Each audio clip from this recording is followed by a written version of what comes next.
Great job. अब फटाफट वहाँ से निकलो। होटल का एक्ट्रेस स्टाफ 5 मिनट में वहाँ आ जाएगा। हाँ ठीक है, मैं निकलता हूँ। बाय।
कौन हो तुम?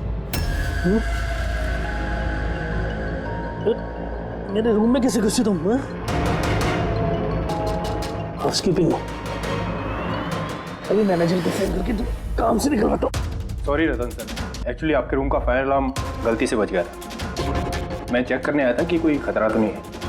मैंने दरवाज़ा नॉक किया था पर शायद आप सो रहे तो इसलिए खोला नहीं, इसलिए मुझे मास्टर की यूज़ करके अंदर आना पड़ा। Are you fine? फाइन, गो।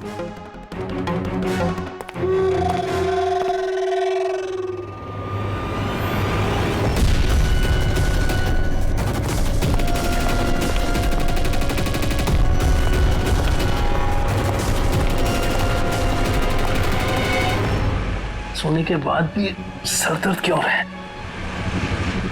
लगता है डबल शॉट कॉफी देनी पड़ेगी। हाँ लिशा, काम हो गया। Great job. अब फटाफट वहाँ से निकलो। होटल का एक्ट्रेस स्टाफ 5 मिनट में वहाँ आ जाएगा। हाँ ठीक है, मैं निकलता हूँ। बाय।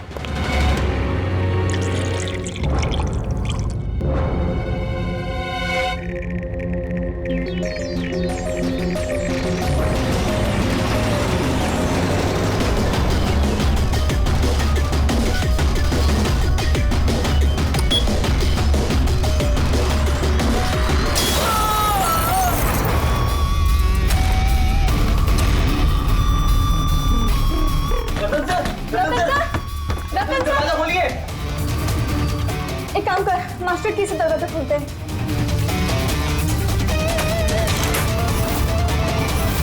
रतन सर, रतन सर, रतन सर!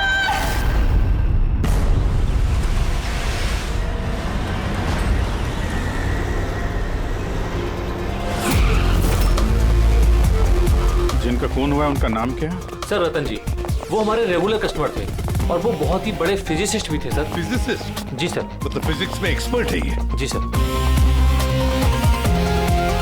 कितने बजे हुआ ये सब? सर यही तकरीबन सुबह 6:30 बजे। हटिए, चलिए हटिए प्लीज, हटिए।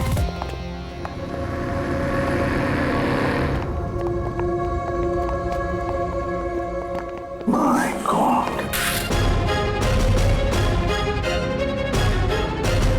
माय गॉड, इसके छाती में तो इतने सारे डांट्स घुसे हैं।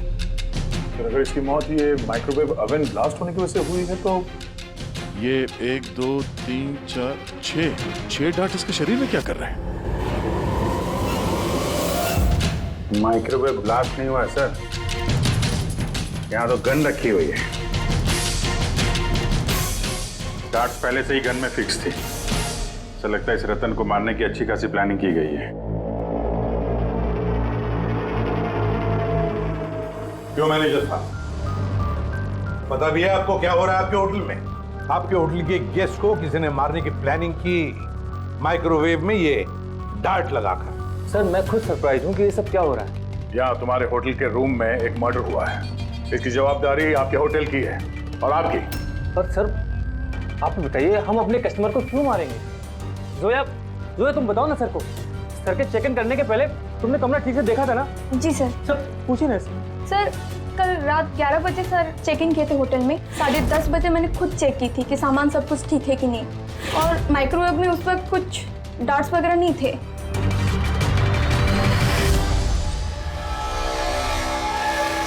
सर आधा खाया हुआ पिज्जा है सर। यार ये आपके यहाँ ये बाहर का खाना अलाउड है? सर अलाउड तो नहीं है, लेकिन रतन सर रेगुलर थे तो किसी स्टाफ ने अलाउ कर दिया होगा सर।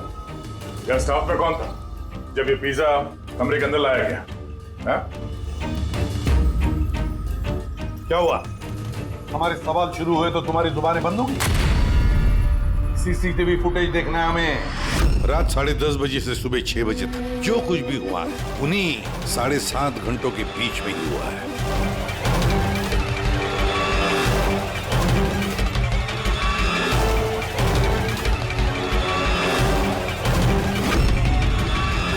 जोया 10:30 बजे रतन जी के कमरे में गई और 11:15 बजे बाहर आई 15 मिनट में।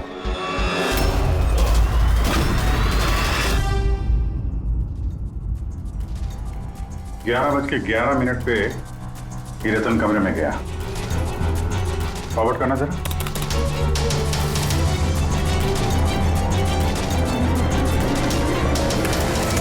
साढ़े 11 बजे हैं और ये रहा रतन का पहला विजिटर।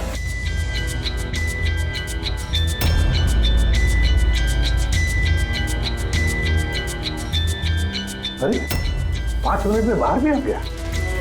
काफी गुस्से में भी लग रही है कौन है? सर ये अमित है, रतन सर के भाई। पहली बार आए थे होटल में। रतन जी तो मिलना भी नहीं चाहते थे इन्हें, पर इन्होंने जबरदस्ती करके रूम में घुस गए।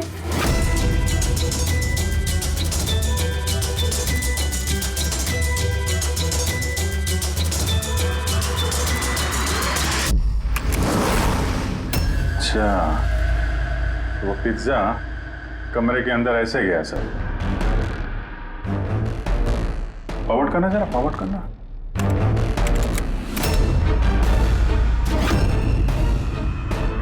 ये निकली स्टॉप 2 बजे। 12:30 बजे ये अंदर जाती है पिज्जा लेके और 2 बजे बाहर आती है। कौन है ये औरत? है सर इनका नाम शमिता है। ये रतन जी की बहुत खास दोस्त है। लगभग हर वीकेंड में आते हैं उन्हें मिलने के लिए।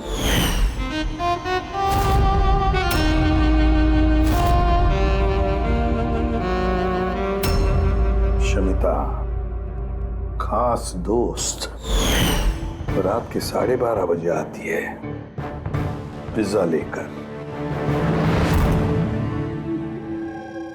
रतन को आखिरी कॉल किसी शमिता नाम की लड़की ने किया था और उससे पहले किसी अमित ने। सर। हाँ पंकज, एक सेकंड,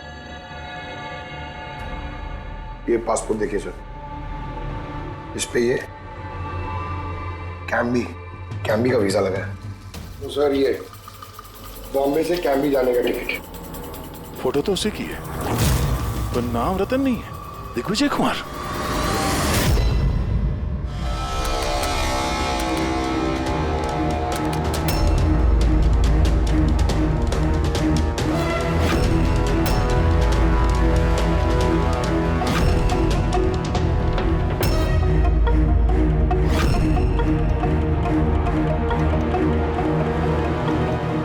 सुबह के 6 बजे होटल का स्टाफ मेंबर रतन के कमरे में जाता है और 6:30 बजे बाहर आता है, मतलब ठीक रतन की मौत से पहले।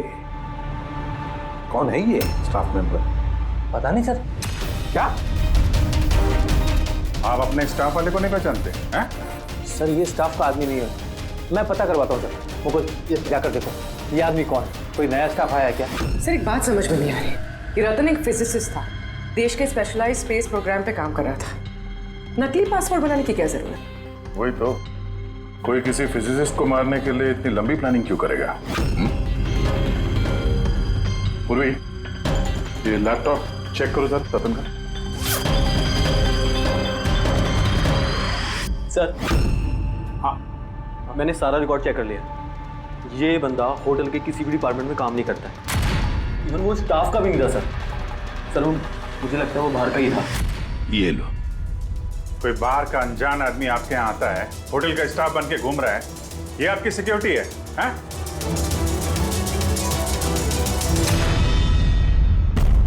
हाँ पूर्वी, कुछ मिला? हाँ सर, लैपटॉप हैक किया तो कुछ सीक्रेट फाइल्स मिली हैं। ये कुछ खुफिया इंफॉर्मेशन है, देश की सुरक्षा से कनेक्टेड। माय गॉड, ये क्या हुआ? सर, ये खुफिया इंफॉर्मेशन रतन किसी को बेचना चाह रहा था। ये देखिए, इस डील से रिलेटेड मेल्स भेजे उसने किसी को। ये देखिए, ये सारे हैं। एग्जैक्टली ये खुफिया इंफॉर्मेशन क्या है जो रतन बेचने वाला था? सर, हमारे देश के बॉर्डर पे कितने जवान तैनात हैं, आर्मी के पास कौन कौन से हथियार हैं, फौज की टुकड़ियां किन किन एरियाज में और कहाँ पर नहीं, सारी जानकारी है इसमें। अगर ये इंफॉर्मेशन किसी गलत आदमी के हाथ लग गया तो देश की सुरक्षा को खतरा हो सकता है। सर ये मिलिट्री की कॉन्फिडेंशियल फाइल्स उसे मिली कहाँ से? ऑब्वियसली पंकज, किसी आम आदमी के पास ये क्लासिफाइड फाइल्स नहीं हो सकते हैं। ये क्लासिफाइड फाइल्स और ये डुप्लीकेट पासपोर्ट इस बात की तरफ इशारा कर रही है कि ये रतन कोई फिजिसिस्ट नहीं था। ये किसी दुश्मन देश का जासूस था जो अपना काम करने के बाद इस नकली पासपोर्ट के जरिए देश छोड़ के भागने वाला था, हमेशा के लिए। ये तो एप्रन वगैरह निकाल के बाहर निकल गया सर। फोन पर भी बात कर रहा है। फोन पर भाई पार्टनर हो बात रेडी। होटल के बाहर के जितने भी सीसीटीवी कैमराज हैं सबकी फुटेज चेक करो। सर, जब तक इस अनजान स्टाफर का पता चलता है कि शमिता और रतन का भाई अमित, इनसे पूछताछ करते हैं। सर, ये रतन शायद फिजिसिस्ट नहीं था, दुश्मन देश का जासूस था सर। जासूस? हाँ सर, हमें उसके बैग से ये नकली पासपोर्ट मिला। उसके लैपटॉप में ये खुफिया फाइल्स है सर, ये देखिए। माय गॉड, तो फिर हमें जल्दी से जल्दी रतन के घर वालों से मिलना चाहिए और इस शमिता से भी पता तो चले कि ये रतन फिजिसिस्ट था भी या कोई जासूस। एक तो अभी मेरे पति का खून हुआ है और अब सीआईडी वाले उन पर देश से गद्दारी का इल्जाम लगा रहे हैं। भाभी संभालिए अपने आप को। वैसे भाई साहब की मौत के सदमे से आपकी तबीयत खराब है। मिस्टर अमित, आपसे भी कुछ सवाल करना है हमें। आप लोग एक साथ एक ही घर में रहते हैं, तो कल रात अपने भाई के पीछे पीछे होटल रूम में क्या करने गए थे आप? मैंने ही भेजा था उन्हें वहां। तुमने भेजा? किस लिए? क्योंकि रतन भाई साहब पूरी प्रॉपर्टी अपने नाम करके हमें घर से निकालना चाहते थे। वसीयत के पेपर के साथ भी छेड़छाड़ की थी उन्होंने, और अपने भाई का तो उन्हें कोई लिहाज ही नहीं था। ये तुम क्या कह रही हो दिया? भाभी प्लीज। ये सारी बातें यहाँ पर हो सकती थी घर में, इसके लिए होटल में जाने की क्या जरूरत थी? सर, लड़ाई झगड़ा करके हम घर का माहौल नहीं खराब करना चाहते थे, और रतन भाई साहब इस टॉपिक को कई दिनों से अवॉइड कर रहे थे, इसलिए मुझे लगा कि होटल में जाके बात करना ही ठीक रहेगा। मगर कमरे से तो तुम बहुत जल्दी वापस आ गए थे, इतनी जल्दी बात हो गई? सर, होटल के कमरे में भी बात हो नहीं पाई थी। भाई साहब बहुत नींद में थे और थके हुए थे, इसीलिए चिड़चिड़े भी हो गए थे, और गुस्से में आके मैं भी वहां से निकल गया। इतना बड़ा घर है फिर भी होटल में जाके ठहरते थे हैं? सर, रतन काफी इंट्रोवर्ट थे, उन्हें अकेलापन चाहिए होता था ताकि वो अपने काम में ज्यादा ठीक से ध्यान लगा सके। घर में भी होते तो अक्सर वो अपने कमरे में ही होते थे।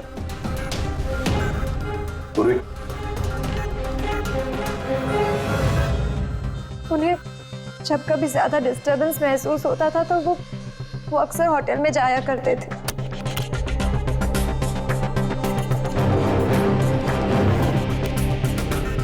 ये शमिता कौन है? शमिता? प्लीज कुछ कीजिए ऑफिसर, मैंने सुबह मिसिंग कंप्लेन दर्ज कराई थी, शाम होने वाली है, मेरी बीवी का कहीं कुछ पता नहीं चल रहा है। जीजू प्लीज रिलैक्स, शमिता दीदी मिल जाएगी। क्या शमिता जी लापता है? जी। आप लोग? हम लोग सीआईडी से। अच्छा, वो आप लोग आ गए। ये लोग तो कुछ कर नहीं पा रहे, अब आप लोग पता लगाइए ना, मेरी बीवी कहाँ है? हम लोग तो पता लगा ही लेंगे। एक खून करके जो भागी है वो। क्या?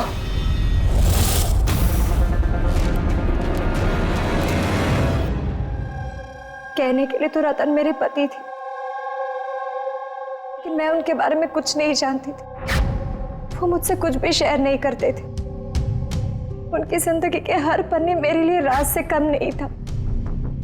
ये शमिता कौन है मैं कुछ नहीं जानती। मैंने ये नाम भी नहीं सुना। यहाँ तक कि वो क्या करते हैं, क्या काम करते हैं, मुझे कुछ नहीं पता। ये है उस होटल कॉरिडोर की फुटेज।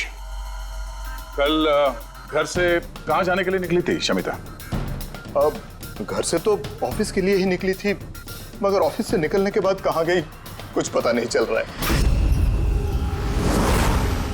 अच्छा, कल डिनर में क्या खाया था रतन ने? प्लेन चीज पिज्जा।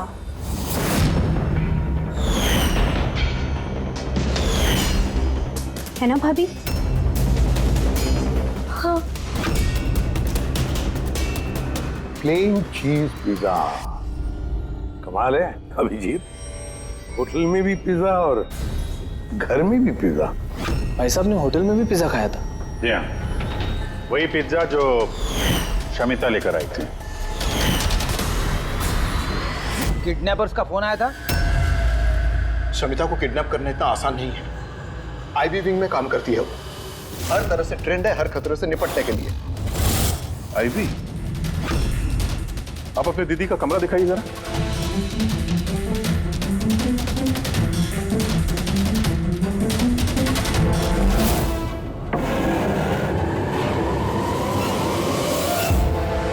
सर, ये है दीदी का कमरा।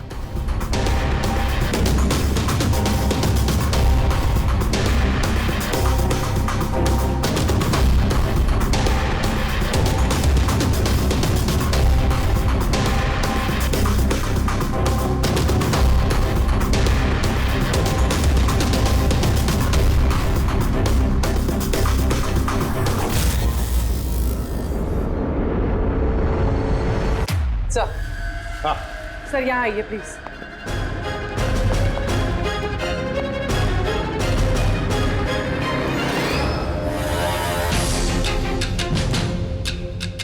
ये लो, कमरे के अंदर कमरा। सर इधर आइए। ये कंप्यूटर हैक हुआ है सर। एक काम करो, पूरे घर की तलाशी लो। गाड़ियां, विग्स। ओहो, प्रोस्थेटिक्स। अभिजीत, देखा है सर? हाँ सर। और ये लॉकर में क्लासिफाइड फाइल्स। लगता है काफी समय से जासूसी चल रही है इसकी। सिर्फ इतना ही नहीं सर, कोई तो है जो रतन पे नजर रखे हुए था। उसकी कंप्यूटर की एक एक एक्टिविटी को मॉनिटर कर रहा था। ये कंप्यूटर हैक है। कौन हैकर है पता लगा?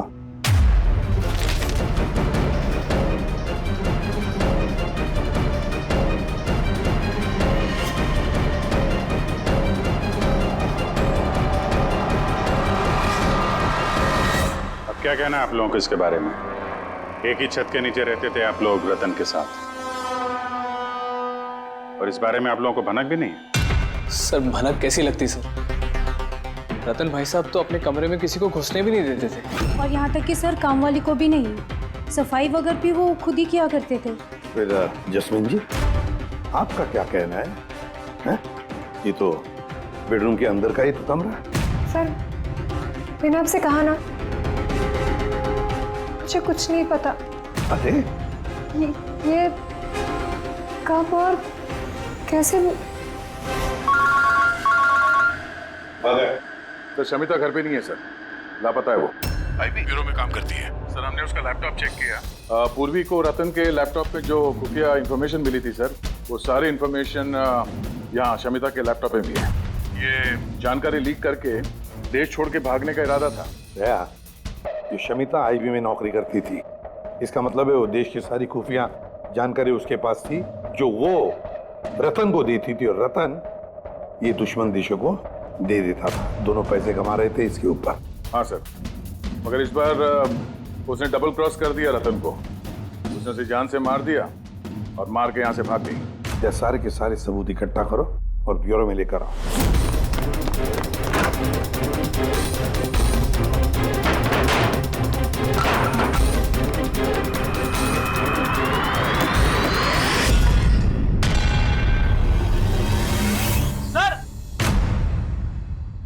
सर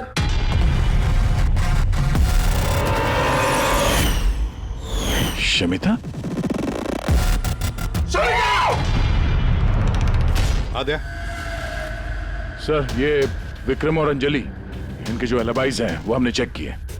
जब खून हुआ उस रात ये विक्रम ग्रैंड रोड में एक ट्रैफिक जाम में फंसा हुआ था और रात के करीब 2 बजे घर पहुंचा वो। और ये अंजलि?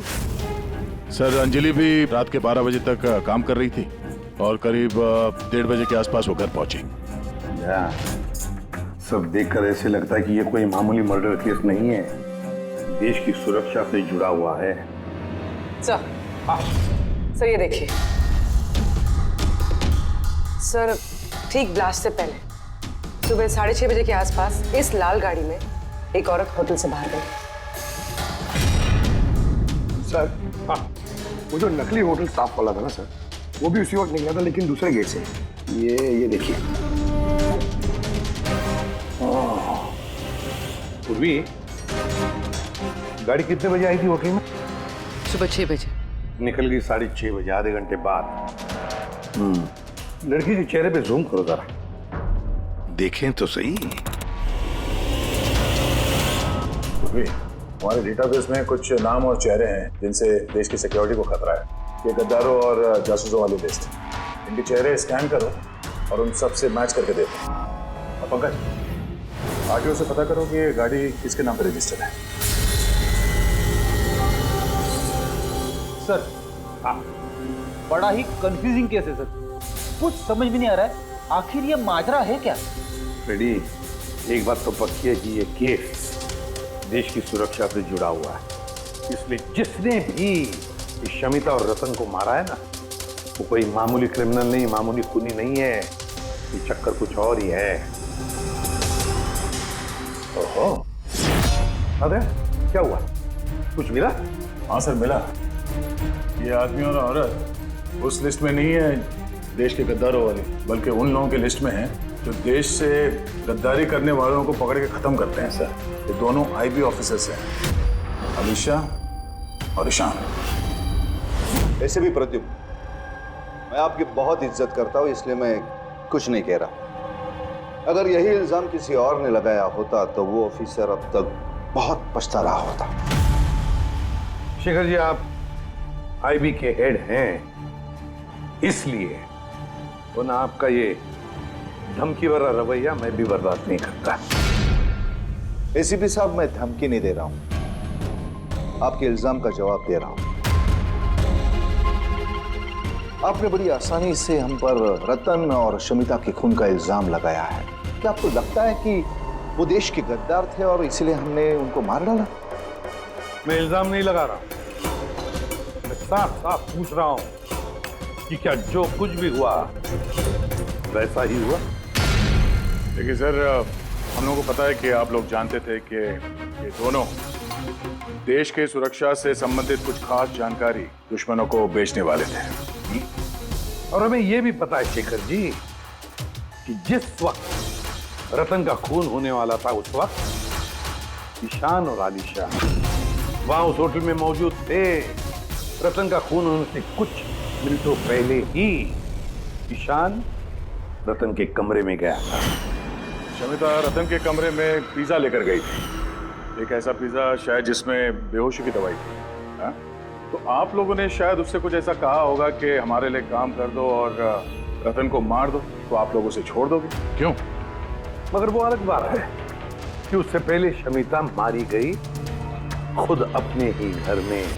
ये सच है कि हमें शमिता और रतन के गैर कानूनी कामों के बारे में पता चल गया था और इसीलिए सिर्फ और सिर्फ हम लोग उन पर नजर रख रहे थे। कुछ ऐसी कहानी सुनाइए शेखर जी जिस पर यकीन किया जाए। सर प्लीज आप शेखर सर से इस तरह बात नहीं कर सकते। और तुम भी एसीपी साहब से इस तरह से बात नहीं कर सकते। Relax boys. अलीशा तुम ही बताओ, तुम दोनों उस दिन होटल पे क्यों गए थे? सर, रतन के लैपटॉप से उन फाइल्स की कॉपी बनाने जो उसने दुश्मन देश को ईमेल कर दिया था, ताकि हमें ये पता चल सके कि हमारी कौन कौन सी खुफिया इंफॉर्मेशन उन तक पहुंच चुकी है। तो अब तसल्ली हो गई आपकी? हमारा मकसद सिर्फ नजर रखना था, मारना नहीं था। हाँ, लेकिन अगर जरूरत पड़े और हमारे पास ऑर्डर्स हो तो ऐसे देश के गद्दारों को मारने के लिए हमें आपके परमिशन की जरूरत नहीं है। सर फिलहाल तो टेंशन वाली बात यह है कि जिस किसी ने उन दोनों को मारा है तो उसके हाथ देश की खुफिया जानकारी लग गई होगी। वो ये जानकारी जिसे मर्जी दे सकता है, दुश्मनों को, आतंकवादियों को या किसी और को भी। हाँ, अगर हमें वो इंसान मिल गया जिसने उन दोनों को मारा है और जिसके पास देश की खुफिया जानकारी है, तो हम उसे मारने में भी हिचकिचाएंगे नहीं। और हमें पूरा यकीन है कि आईबी के पहुंचने से पहले सीआईडी उस तक पहुंच जाएगी। एसीपी प्रद्युमन, अपने ऑफिसर को समझाइए ये वक्त एक दूसरे को चुनौती देने का नहीं है, बल्कि मिलकर साथ काम करने का है। शेखर जी, देश की चिंता जितनी आप लोगों को है ना, उतनी चिंता हम सीआईडी वालों को भी है। लेकिन एक बात अच्छी तरह से याद रखना, जब तक ये मर्डर सुलझा नहीं जाता तब तक आप उस गद्दार तक पहुंच नहीं सकते। शमिता ने वो खास जानकारी लीक करके रतन को दी और रतन वो इंफॉर्मेशन किसी को बेचने वाला था। मगर इससे पहले कि रतन अपनी गद्दारी का काम पूरा कर ले, किसी ने शमिता को रतन के खून के प्लान में हिस्सा बना दिया। और अब अगर वो ईशान नहीं है तो जो कोई भी है सर, उसे जल्द से जल्द ढूंढना होगा। ये उसी ने शमिता को भी मारा है। हाँ, बोलता हूँ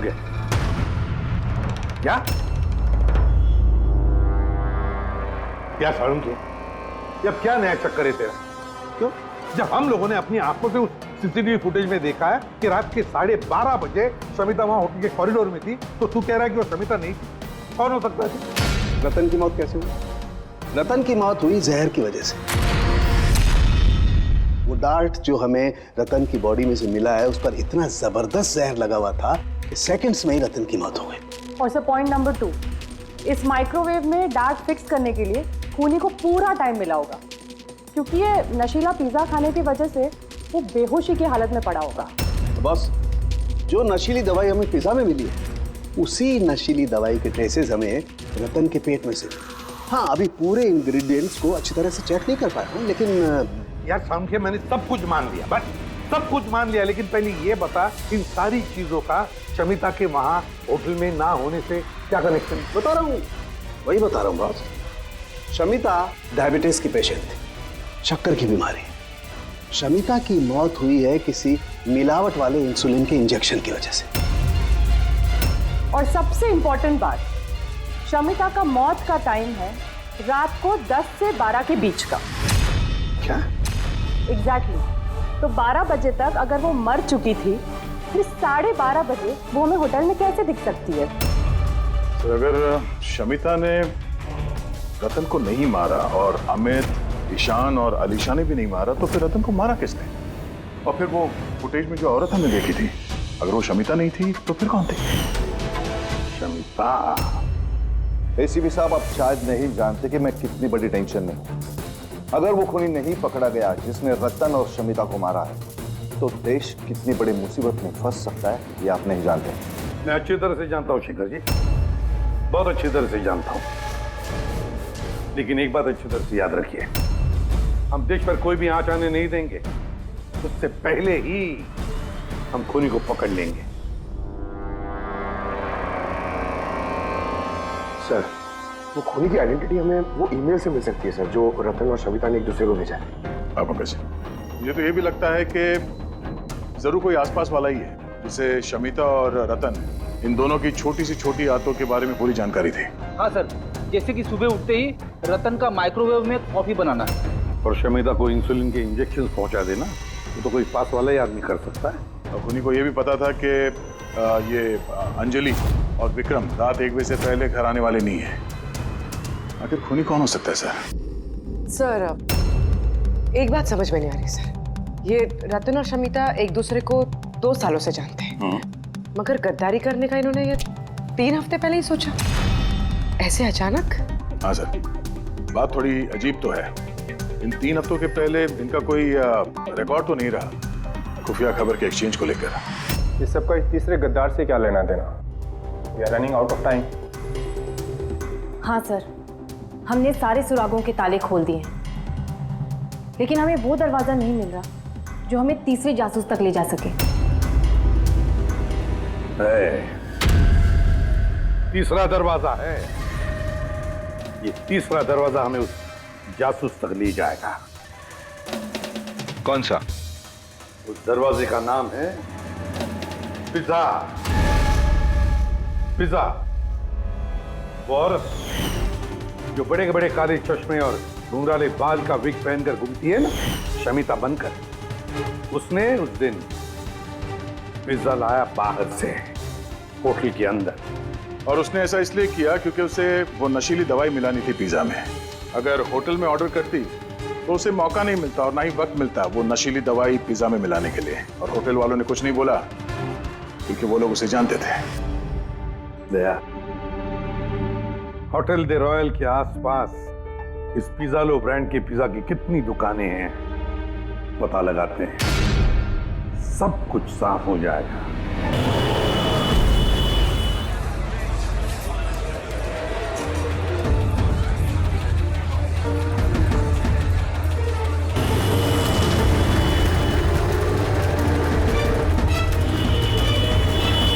हाँ सर, कल रात 12:15 बजे कोई तो आया था पिज्जा लेने, लेकिन वो कोई लड़की नहीं बल्कि एक लड़का था। इन दोनों में से कोई था? हाँ सर, यही था वो। विक्रम?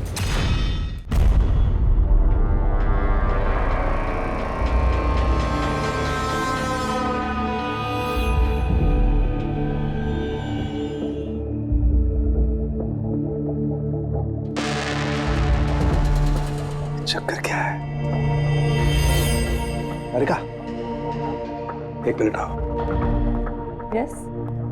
अरिका, ये दोनों स्लाइड्स में पिज्जा के सैंपल्स हैं। इसमें वो है जो हमने उसके पेट में से निकाला है। दूसरा ये पिज्जा का वो टुकड़ा है जो एक्चुअल है, जो टेबल पे रखा हुआ था। जरा देखो दोनों। सर, इट्स ऑब्वियस ना कि यही वाला पिज्जा खा के रतन वो बेहोशी वाली नींद सोया था। उसमें देखना क्या है? Do you think I'm a fool? No क्या फिर? अरे कोई वजह होगी तभी तुम्हें दिखा रहा हूँ ना। प्लीज देखो ना। Of course sir. Just see it. हाँ हाँ सर, हाँ।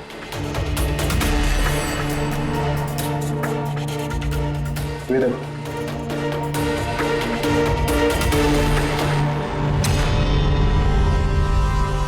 क्या? इसका मतलब रतन ये पिज्जा खा के दोष नहीं हुआ है? Exactly, वही दिखाना चाहता था मैं तुम्हें। क्या खाया होगा उसने?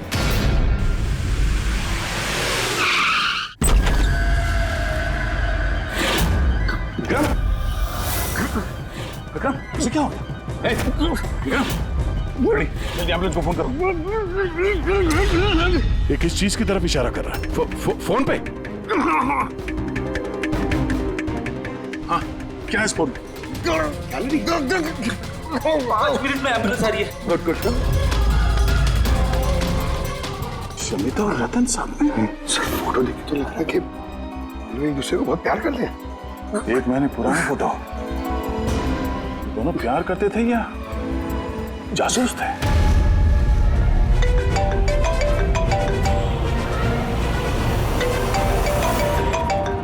हाँ डॉक्टर साहब। अरे यार, इस केस में तो नया ही पेज फंस गया। अब क्या हुआ?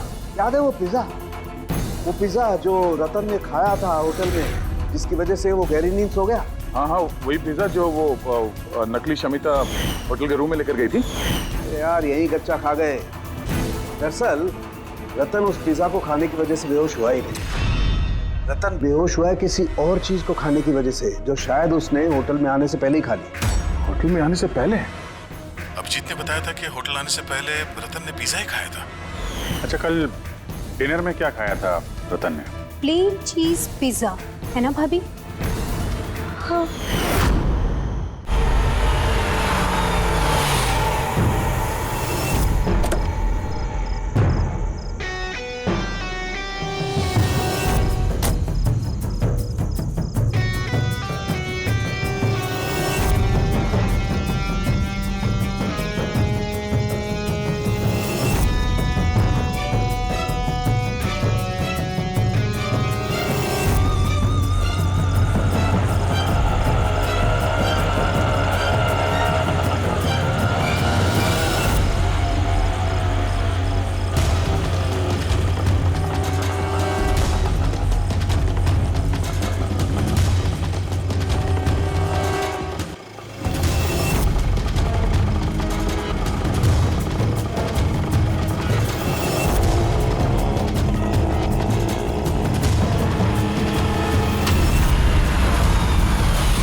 जैस्मिन, तुम यहाँ क्या कर रही हो? इन लोगों ने मुझे कुछ इन्फॉर्मेशन लाने के लिए कहा। मुझे कुछ पता ही नहीं उस इन्फॉर्मेशन के बारे में। इन्होंने कहा कि अगर मैं नहीं आई तो ये लोग मुझे जान से मार देगी, इसलिए मैं यहाँ आई हूँ। वो कौन तुम लोग? हम तीनों को यहाँ धोखे से बुलाने का मतलब? देश के साथ धोखा ना हो, इसलिए हमें कभी कभी मुजरिमों के साथ धोखा करना पड़ता है। आई बी विंक। आप लोग वही है ना जिन्होंने रतन भैया को मारा था? रतन को किसने मारा और किसने नहीं, इसकी सच्चाई जल्द सामने आ जाएगी। लेकिन दिया, अमित, एक और सच्चाई आना बाकी है। वो क्या? वो ये कि तुम दोनों को ये पता होना चाहिए कि तुम एक देश के गद्दार के साथ रह रहे हो, है ना जैस्मिन?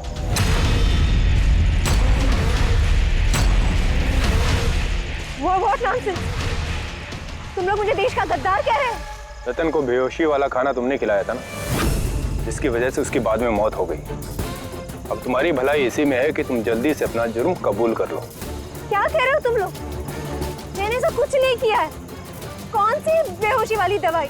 मैं अपने पति को क्यों मारूंगी? हाँ, क्यों उसे बेहोशी वाली दवाई दूंगी? हमें तुम चुप क्यों? हाँ, तुम उस दिन मेरे साथ थे ना जब मैंने रतन को खाना दिया था? तो फिर तुम कुछ क्यों नहीं बोल रहे? चुप क्यों? कुछ तो बोलो ना। सारी कोशिशें बेकार है जस्मीन।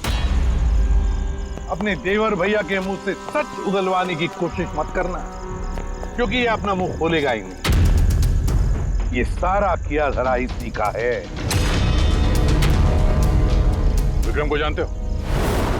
कौन विक्रम?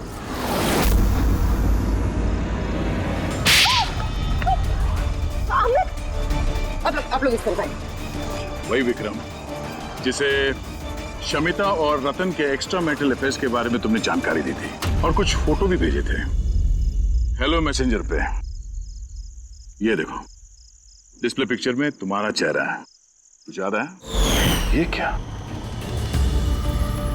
शमिता और रतन के फोटोग्राफ्स विक्रम को हेलो मैसेंजर ऐप से जैस्मिन ने किसी और ने भेजा।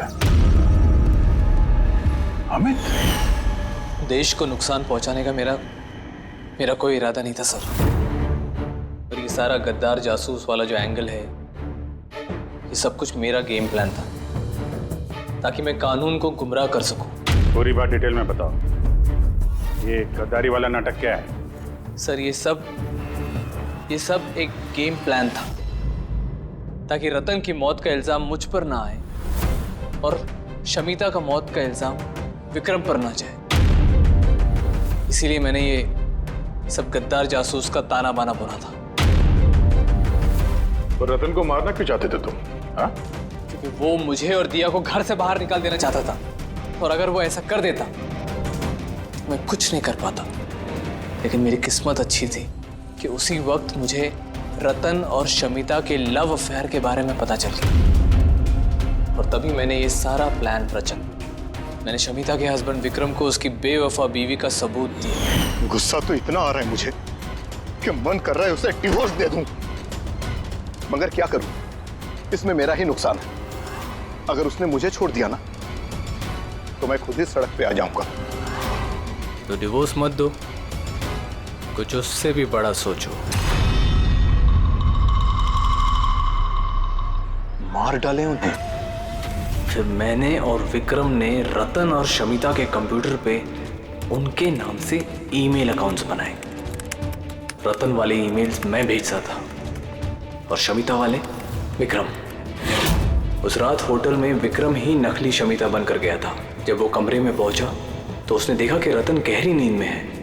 बस फिर उसने माइक्रोवेव में डार्ट्स फिट किए, थोड़ा सा पिज्जा खाया, नशीली दवाई मिलाई और फिर कमरे में से चला गया। और शमिता को वो जहरीला इंसुलिन का इंजेक्शन तुमने ही दिया था ना? हाँ, होटल जाने से पहले मैं शमिता के घर गया था। जी कहिए, आप कौन? तुम्हें आजाद करने आया हूँ। मतलब? दो लोगों से प्यार करना अच्छी बात तो नहीं है ना शमिता जी? होटल के कमरे में रतन से मिलने क्यों गए थे तुम, जब ये सारा प्लान पहले से ही करके रखा हुआ था? भले ही वो मुझे घर से बाहर निकाल देना चाहता था, लेकिन था तो वो मेरा ही भाई। एक आखिरी मुलाकात तो बनती थी और ये सब मेरे प्लान में भी मेरी मदद करती। मैंने विक्रम को पहले से इन्फॉर्म कर दिया कि रतन नींद में है और कुछ ही देर में सो जाएगा। और तुम्हें लगा कि सीसीटीवी फुटेज में बहुत सारे लोग दिखेंगे, उसमें अगर तुम भी दिख जाओगे तो कोई शक नहीं करेगा। इसीलिए तो मैंने ये सारा गद्दार जासूस वाला खेल रचा था, ताकि आप सब लोग इसी में उलझ के रह जाए। लेकिन जब ये आईबी वाले भी इस केस में जुड़ गए तो विक्रम डर गया और इसलिए तुमने उसे पैरालाइज कर दिया और कुछ चारा भी नहीं था मेरे पास। ये तुमने क्या किया अमित? पैसों के लिए तुमने अपने भाई को मार दिया। अमित, जायदाद और पैसों की लालच में तुमने अपने सगे भाई का खून कर दिया। और तो और कानून के साथ और देश की सुरक्षा के साथ भी खिलवाड़ किया। बहुत संगीन जुर्म किए तुमने। कानून तुम्हें कड़ी से कड़ी सजा देगा।